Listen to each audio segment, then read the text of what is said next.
God becomes Israel's king at Exodus. This lesson is during the period before Israel had an earthly king. God was the king. During this time, God would establish tribal leaders called judges. Now, God used these men and women to save and lead Israel. Samuel was a great judge. Typically, the people of God would follow the Lord during the lifetime of the judge, but as we know, after that judge died, Israel would corruptly turn away from God. But in Samuel's case, he was not dead. He was getting old and he was moving towards retirement. Samuel, in fact, appointed 2 sons to judge Israel. They were stationed in Beersheba. But these sons were dishonest, perverting justice. The elders of Israel approached Samuel, saying, "You're getting old, and your sons, your heir apparents, are corrupt.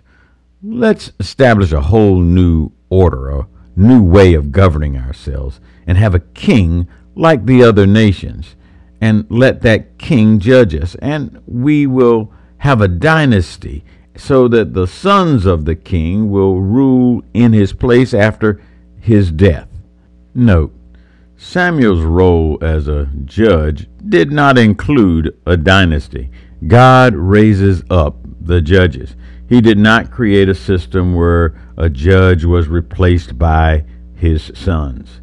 If Samuel's sons were corrupt, then they could be replaced. But to propose a dynasty is to call for a system in which the king's sons would replace the king, whether they are wicked or righteous.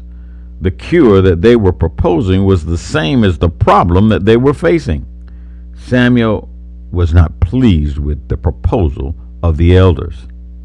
It should not be lost on us that Israel is going to Samuel about replacing Samuel. But Samuel's displeasure is not personal. His displeasure is because he knows this is wrong, sinful. But Samuel doesn't just pop off scolding the elders with his disapproval. He shows modern Christians and leaders that it is important for us to listen even to those who we disagree with. We must respect their innate human dignity.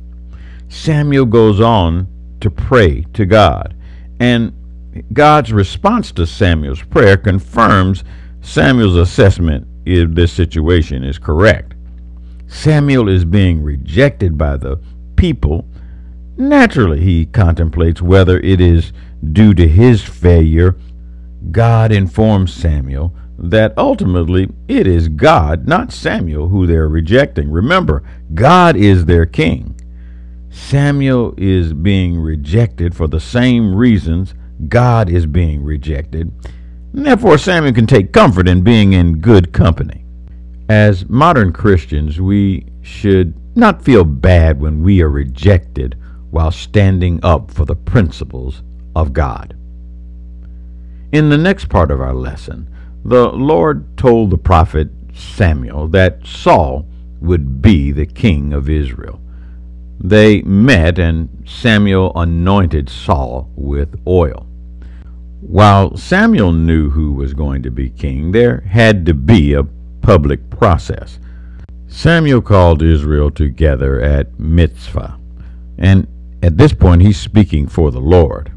The children of Israel are reminded that God brought them out of bondage in Egypt. He led them on their journey to the promised land, fighting off all those who had sought to oppress them. And despite all of that, Israel rejected God as their king and chose to govern themselves like other nations with an earthly king. You've rejected me and insisted on a king. Well, you're going to get one today. Samuel began to pick lots to show the man that God was selecting. As the lots were cast, first the tribe of Benjamin was selected, and then the clan of Matri, then the family of Kish. Saul was chosen from that family, but he was nowhere to be found. The would-be King Saul was hiding among the baggage. He ran and hid, and they had to go find him and bring him out. Saul was taller than any of the men in the crowd standing out, and Samuel pointed out that there was none like him. That spoke more to his character rather than his stature. Israel shouted, "Long live the king!" But we will see as we look at Saul's career that he was the right person for the job at this point, but maybe later on, he's not the right person for the job. That is still true today for modern leaders. That's the lesson for this week. Have a great week. Bye.